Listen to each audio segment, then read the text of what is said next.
जल साहब ये बताइएगा कि अब जारी बात है इस एमओयू के नतीजे में अगर ईरान को वो फाइनेंशियल फैसिलिटी या जो उनके मुंजमद असासे हैं उन तक रसाई हो जाती है, अपेरेंटली 300 बिलियन का फिगर आ रहा है इन टोटलिटी, तो जारी बात है बड़ा मुश्किल हो जाएगा इस वक्त ये एसरटेन करना कि ये फौरी तौर पर होगा, फेज वाइज होगा। But coming to the point कि अगर ये फैसिलिटी ईरान को मिल जाती है, उनके एसेट्स या उनके जो मसाइल हैं वो हल हो जाते हैं, तो एट द एंड किसकी जीत हुई है इस जंग के अंदर आपके नज़दीक और कौन हारा है? देखिए, प्रेसिडेंट ट्रम्प ने अपनी जो विक्ट्री है या जो अपना नोशन ऑफ विक्ट्री वो रिवॉल्व अराउंड कराया न्यूक्लियर के इर्द गिर्द। अगर वो जेसीपीए से अच्छी डील ले जाते हैं न्यूक्लियर के कॉन्टेक्स्ट में, तो वो उसी को करेंगे कि जी मेरा मेन मकसद तो किसी की तबाही नहीं था, किसी की स्टेबिलिटी को रोकना नहीं था, प्रोग्रेस को रोकना नहीं था। मेरा तो मकसद था कि nuclear free Iran, nuclear weapons नहीं होने चाहिए उनके, क्योंकि वो समझते थे कि ये अमेरिका के लिए भी खतरा है और इसराइल के लिए भी खतरा है, तो वो उस पर कर लेंगे। ईरान के लिए तो ये बहुत बड़ी विक्ट्री होगी जो उन्होंने अपनी sovereignty, security, territorial integrity maintain रखी है। उसके बाद वो उनकी रिजीम भी वहीं खड़ी है, और अगर वो वर्ल्ड गवर्नेंस सिस्टम में वापस आते हैं, आइसोलेशन से निकलते हैं, 47 years is a long wait. And secondly there was a situation in Iran also. Iran में भी कोई दूध शहद की नहरें नहीं बह रही थी जंग से पहले, वहां पे भी लोग स्ट्रीट्स के ऊपर ही थे, इकोनॉमिक प्रेशर्स थे, बिल्ट हो रहे थे। तो अगर उनको ये 300 बिलियन प्लस माइनस इतना मिल जाता है किसी भी मद में, और उनको ऑयल का ट्रेड की अगर फ्रीडम मिल जाता है, तो they have the capacity to to export तकरीबन $1 बिलियन पर वीक के साथ। अगर 1.5 मिलियन बैरल्स पर डे उनकी कैपेसिटी है, तो तकरीबन $1 अरब के करीब उनका हफ्ते का ये ऑयल बनता है। तो they have all the chances for their progress and prosperity. ये बहुत बड़ा ईरान के लिए एक अचीवमेंट होगी। तो आई थिंक, और ऑफ कोर्स उन्होंने जो अपनी सॉवरेनिटीज और अपनी जो डिफाइंस दिखाई है, उस पर वो बड़ा प्राउडली कहेंगे कि जी हमने ये अचीव की है, और अभी फाइनेंशियली, इकोनॉमिकली हम फ्री हो रहे हैं, बेहतर हो रहे हैं, तो आगे प्रोग्रेस कर सकता है। तो they will have a lot to cheer, और अपनी नोशन ऑफ विक्ट्री उसी के इर्द गिर्द वो बना सकते हैं। जौहर सलीम साहब, आप क्या कहेंगे सर इस इशू के बारे में? देखिए, मैं समझता हूं कि अगर ये एक जो है ना, ईरान जो अमेरिका की जो न्यूक्लियर पे उनके तहफ़्फ़ुज़ात हैं वो दूर हो जाए और ईरान को मुकम्मल सैंक्शंस रिलीफ मिल जाए ये निगोशिएशंस के बाद, और उनके एसेट्स भी अनफ्रीज हो जाए, वो एक विन विन सिचुएशन होगी दोनों फरीकों के लिए। उसमें नुकसान ज्यादा सिर्फ इसराइल का होगा, और इसीलिए वो उस प्रोसेस को सबोटाज करने की कोशिश करते भी रहे हैं पास्ट में, माजी में नेतन्याहू करता रहा है, और अभी भी वो इसमें जो है ना, मेरा ख्याल है कि वो कोशिश जारी रहेगी।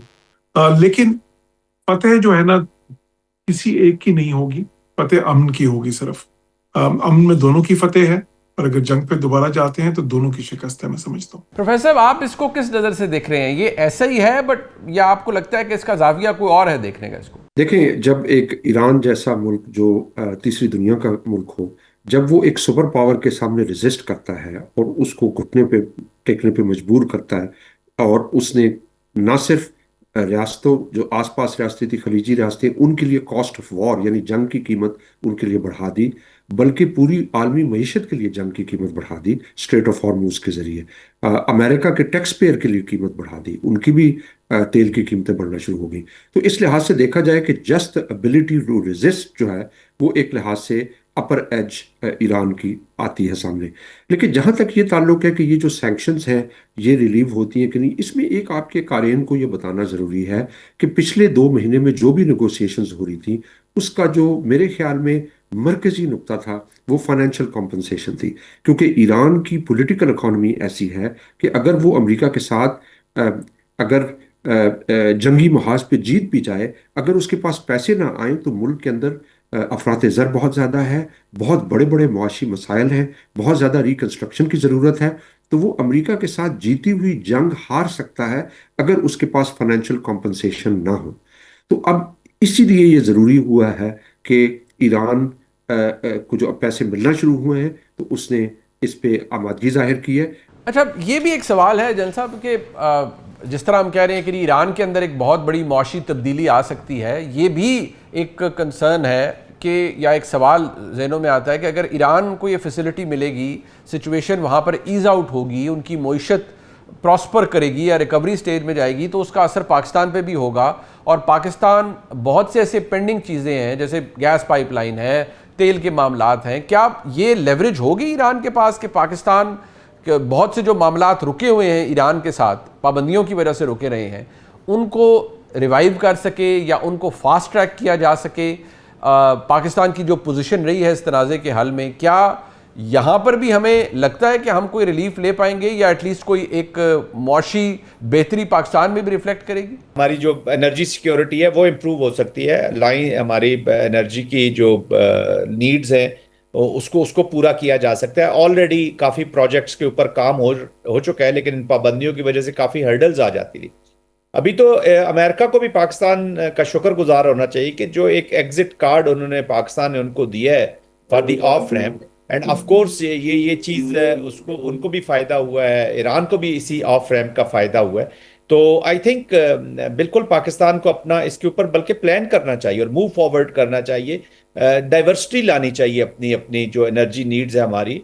जितनी डाइवर्सिफिकेशन होगी आपके इकोनॉमिक नीड्स को पूरा करने के लिए, और यही तो फायदा आपको अच्छी जंग लड़ने का। आपने मार के हक लड़ा तो आपने मिलिट्री नोशन ऑफ विक्ट्री से आपने इतनी जबरदस्त डिप्लोमेसी की, और अपनी मिलिट्री डिप्लोमेसी और पॉलिटिकल डिप्लोमेसी से फिर आपने एक वर्ल्ड स्टेटस आपने एंजॉय किया है। तो अभी आपकी diplomacy should help you to achieve the economic goals. I think ये बड़ा हम मिस करेंगे इस अपॉर्चुनिटी को अगर हम इससे फायदा न उठा सके। और यस, पाकिस्तान की इकॉनमी इसमें बेहतर होगी। जी जौहर सलीम साहब, आपके नज़दीक इसको ऐसे ही इसी जाविये से देखना चाहिए या आपको लगता है कि there is a lot more to it that needs to be ascertained इस पूरे इक्वेशन को अगर हम देखते हैं तो? देखिए, इनकलाब जो है ना वो तो चले एक बहुत ही स्ट्रॉन्ग लफ्ज है, लेकिन मैं समझता हूँ कि पाकिस्तान अगर ये इंशाल्लाह एक ग्रैंड बार्गेन हो जाता है, एक फाइनल एग्रीमेंट हो जाता है इन 60 दिन की नेगोशिएशंस के बाद, तो फिर पाकिस्तान के लिए बहुत से मौके होंगे। एक तो ईरान पाकिस्तान गैस पाइपलाइन जो उनसा है वो मंसूबा दोबारा वापस जो है ना रिज्यूम हो जाएगा, और वो पाकिस्तान के लिए, पाकिस्तान की एनर्जी नीड्स के लिए एक गेम चेंजर हो सकता है। फिर पाकिस्तान और ईरान के दरमियान जो ट्रेड जो पोटेंशियल है, ट्रेड की जो प्रॉमिस है, वो कई गुना ज्यादा है।